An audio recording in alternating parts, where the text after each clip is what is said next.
ভিনগ্রহীরা পৃথিবীতেই রয়েছে, লুকিয়ে রয়েছে আমাদের মধ্যেই। মানুষের রূপ ধরে থাকতে পারে তারা, এমনটাই বলছে হার্ভার্ড বিশ্ববিদ্যালয়ের একটি গবেষণা। গবেষকরা জানিয়েছেন তাদের এই গবেষণাপত্র হয়তো সমালোচনার মুখে পড়বে। অনেক বিজ্ঞানী কটাক্ষ করতে পারেন তাদের। বিজ্ঞানীদের কাছে তাদের আর্জি এই গবেষণাকে যেন খোলা মনে নমনীয় ভাবে দেখা হয়। কিন্তু কি আছে এই গবেষণাপত্রে? তাহলে সত্যি কি এলিয়েনরা আছে? এবার কি তাহলে এলিয়েন সম্পর্কে সমস্ত বিতর্কের অবসান হবে? এই সমস্ত প্রশ্নের উত্তর থাকবে আজকের এই ভিডিওতে।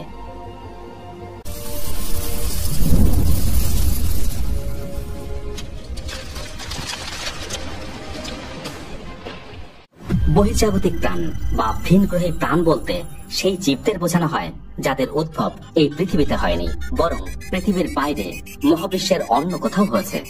এদেরকে ইংরেজি পরিভাষায় সংক্ষেপে এলিয়েন বলে।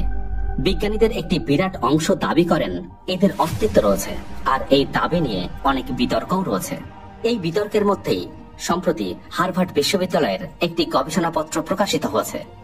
হার্ভার্ড বিশ্ববিদ্যালয়ের এই গবেষণাপত্রের নাম the cryptoterrestrial hypothesis, a case for scientific openness to a considered earthly explanation for unidentified anomalous phenomena, যেখানে দাবি করা হয়েছে এলিয়েনরা আদতে রয়েছে পৃথিবীতেই। গবেষকরা দাবি করেছেন অজানা কিছু উড়োযান বা ইউএফও আসলে মহাকাশযান, সেগুলি নাকি প্রায় আসে পৃথিবীতে। এই গবেষণাপত্রে আর কি কি দাবি করা হচ্ছে সেগুলি জানার আগে এলিয়েন সম্পর্কে বিতর্কের কয়েকটি কারণ জেনে নেওয়া যাক। কারণ নাম্বার 1, মহাবিশ্বে রয়েছে বিলিয়ন বিলিয়ন গ্যালাক্সি বা ছায়াপথ। আমাদের আকাশগঙ্গা ছায়াপথে রয়েছে প্রায় 20,000 থেকে 40,000 কোটি নক্ষত্র, যার মধ্যে আমাদের সূর্যও একটি। এই বিশাল মহাবিশ্বে সূর্যের মতো অসংখ্য নক্ষত্র রয়েছে। তাদের কোনোটিতে আমাদের সৌর ব্যবস্থার মতো ব্যবস্থা থাকতেই পারে, যেখানে থাকতে পারে প্রাণী। মহাবিশ্ব অনেক বড় হওয়ার কারণেই স্টিফেন হকিং এবং কার্ল সেগানের মতে পৃথিবীর বাইরে প্রাণ থাকার সম্ভাবনাটাও বেশি। কারণ নাম্বার 2, অনেকে পৃথিবীর বাইরে প্রাণের প্রমাণের জন্য বিভিন্ন সময়ে পৃথিবীর বিভিন্ন স্থানে দেখতে পাওয়া আনআইডেন্টিফাইড ফ্লাইং অবজেক্ট বা ইউএফও এর কথা বলেন। তবে বেশিরভাগ ইউএফওকেই মানব সৃষ্ট মহাকাশযান অথবা কোনো মহাজাগতিক বস্তু অথবা দেখার ভুল হিসাবে ব্যাখ্যা করা হয়। কারণ নাম্বার 3, আর্জেন্টিনার উত্তর পশ্চিমাঞ্চলে সাগর পৃষ্ঠ থেকে 10,600 ফুট উপরে লেক ডায়মন্ড নামক হ্রদে ব্যাকটেরিয়া সহ বিভিন্ন প্রাণের অস্তিত্ব পাওয়া গেছে। এই আবিষ্কার থেকে ভিন গ্রহে প্রাণের ব্যাপারে সূত্র পাওয়া যেতে পারে, কেননা হ্রদটির কাছেই রয়েছে মাইকো আগ্নেয়গিরি। এখানে কোটি কোটি ব্যাকটেরিয়া, মাছ ইত্যাদি অক্সিজেনের প্রকট অভাবেও বেঁচে আছে। এর আগে বিরূপ পরিবেশে টিকে থাকা এক্সট্রিমোফিলস নামক ব্যাকটেরিয়া আবিষ্কৃত হয়, কিন্তু পলি এক্সট্রিমোফিলস নামক ব্যাকটেরিয়া চরম প্রতিকূল পরিবেশে টিকে থাকতে সক্ষম।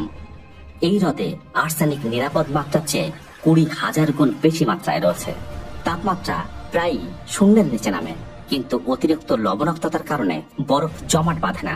এই ঘটনা ভিন গ্রহের প্রতিকূল পরিবেশেও প্রাণের অস্তিত্বের পক্ষেই রায় দেয়। কারণ নাম্বার 4, ভিন গ্রহের প্রাণীর অস্তিত্বের প্রমাণ জোগাড়ে গবেষকরা ঐতিহাসিক উৎসে ভিন গ্রহের প্রাণীর সন্ধান করছেন। ঐতিহাসিক উৎসে ভিন গ্রহের প্রাণীর সন্ধানের ক্ষেত্রে সবচেয়ে বিখ্যাত ব্যক্তিত্ব হলেন এরিক ভন ডানিকেন। তিনি পৃথিবীর বিভিন্ন দেশ ঘুরে ঘুরে প্রাচীন পাণ্ডুলিপি আর দেওয়াল চিত্র কিংবা দেওয়াল লেখনে খুঁজে দেখেছেন এলিয়েনদের পৃথিবীতে আসার নানা প্রামাণ্য দলিল, যদিও তার এসব দৃষ্টিকোণের ব্যাপারে অনেকের আপত্তি রয়েছে। কারণ নাম্বার 5, ভিন গ্রহের প্রাণীর সন্ধানে পৃথিবীতে এবং পৃথিবী থেকে পৃথিবীর বাইরে মহাকাশে পরিচালিত হচ্ছে বিভিন্ন অভিযান। পৃথিবীর অভিযানগুলির মধ্যে উল্লেখযোগ্য হল search for extra terrestrial intelligence বা সেটি। সংস্থাটি 1960 খ্রিস্টাব্দে প্রতিষ্ঠা করেন জ্যোতির্বিজ্ঞানী ফ্রাঙ্ক ড্রেক। সংস্থাটি পৃথিবী থেকে বেতার তরঙ্গ ব্যবহার করে ভিন গ্রহের প্রাণীর সন্ধান করে। বর্তমানে 10টিরও বেশি দেশে সংস্থাটি এই কার্যক্রম পরিচালনা করছে। কারণ নাম্বার 6, অধিকাংশ বিজ্ঞানী বিশ্বাস করেন এক সময়ে মঙ্গলের বুকে জল তরল অবস্থায় ছিল, তাই এখনো গ্রহটির ভূপৃষ্ঠের নিচে জলের অস্তিত্ব থাকার সম্ভাবনা রয়েছে। মঙ্গলের পরিবেশে মিথেন পাওয়া গিয়েছে। 2008 সালের জুলাই মাসে ফিনিক্স মার্স ল্যান্ডার তার পরীক্ষাগারে প্রমাণ করে মঙ্গলের মাটির নমুনায় জলের অস্তিত্ব রয়েছে। বিভিন্ন দেশের মঙ্গল অভিযানে এই তথ্যের পক্ষে প্রমাণ পাওয়া যায়। কারণ নাম্বার 7, সৌরজগতের শনি গ্রহের সবচেয়ে বড় উপগ্রহ টাইটানে দীর্ঘদিন থেকে প্রাণের সন্ধান পাওয়ার আশায় সন্ধান চালাচ্ছেন বিজ্ঞানীরা। নাসার বিজ্ঞানীরা ক্যাসিনির পাঠানো তথ্যের ভিত্তিতে জানান, শনির অনেকগুলো উপগ্রহের মধ্যে একমাত্র টাইটানেই প্রাণ ধারণের উপযোগী পরিবেশ রয়েছে এবং সেখানে জীবনের উৎপত্তি হয়েছে এবং তারা শ্বাস নিতে পারছে। এবং আরো জানা গেছে এখানের ভূপৃষ্ঠের জ্বালানি খেয়ে বেঁচে আছে এই ভিন গ্রহের প্রাণীরা। ডাবলিনের ট্রিনিটি কলেজের ম্যাগাজিন ইকারাসে প্রকাশিত একটি প্রতিবেদন থেকে জানা যায়, টাইটানের হাইড্রোজেন গ্যাস গ্রহটির বায়ুমণ্ডলে প্রবাহিত হচ্ছে এবং ভূপৃষ্ঠের কাছাকাছি হারিয়ে যাচ্ছে। এই ঘটনা থেকে প্রমাণিত হয় এই প্রাণীরা শ্বাস নিতে সক্ষম হচ্ছে এবং তারা অক্সিজেন নয় বরং হাইড্রোজেন গ্রহণ করে বেঁচে আছে। বিজ্ঞানীদের ধারণা, সূর্যের আলোর সাথে বায়ুমণ্ডলে থাকা রাসায়নিক পদার্থগুলো বিক্রিয়া করে অ্যাসিটিলিন তৈরি করছে, যদিও ক্যাসিনির পাঠানো তথ্যে তা প্রমাণ হয়নি। কারণ নাম্বার 8, ভিন গ্রহে আসলে এই প্রাণীরা আছে কি নেই এই ব্যাপারে ড্রেকের সমীকরণ উল্লেখযোগ্য। বিজ্ঞানী ড্রেকের সমীকরণটি হল n is equal to r into p into e into l into i into t। তার মতে এই সমীকরণের দ্বারা এই মুহূর্তে যে কয়টি বুদ্ধিমান প্রাণীর জগৎ থেকে মানুষের সাথে যোগাযোগের চেষ্টা করা হচ্ছে তার সংখ্যা পাওয়া সম্ভব। ড্রেকের এই সমীকরণ দেখে বিজ্ঞানী এনরিকো ফার্মি তার বিখ্যাত ফার্মি কূটাভাসে বলেন, যদি মহাবিশ্বে বুদ্ধিমান প্রাণী থাকতো তাহলে এতদিনে তাদের দেখা পাওয়ার কথা ছিল। পৃথিবীতে যদি তাদের দেখা না পাওয়া যায় তাহলে বুঝে নিতে হবে মহাকাশযান তৈরি করে পৃথিবীতে আসার ব্যাপারে তাদের শক্তি, সামর্থ্য ও প্রযুক্তি নেই। তা যদি সত্যি না হয় তাহলে বুঝতে হবে ওই বুদ্ধিমান প্রাণীর সভ্যতা খুব ক্ষণস্থায়ী।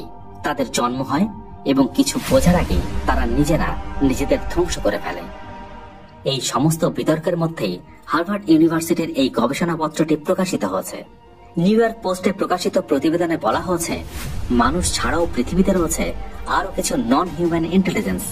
তারা আমাদের সঙ্গেই বসবাস করছে, তবে লুকিয়ে রয়েছে তারা। ভিনগ্রহীরা যে এই পৃথিবীতেই থাকতে পারে এই দাবির সপক্ষে 4টি তত্ত্ব দিয়েছেন হার্ভার্ড বিশ্ববিদ্যালয়ের গবেষকরা।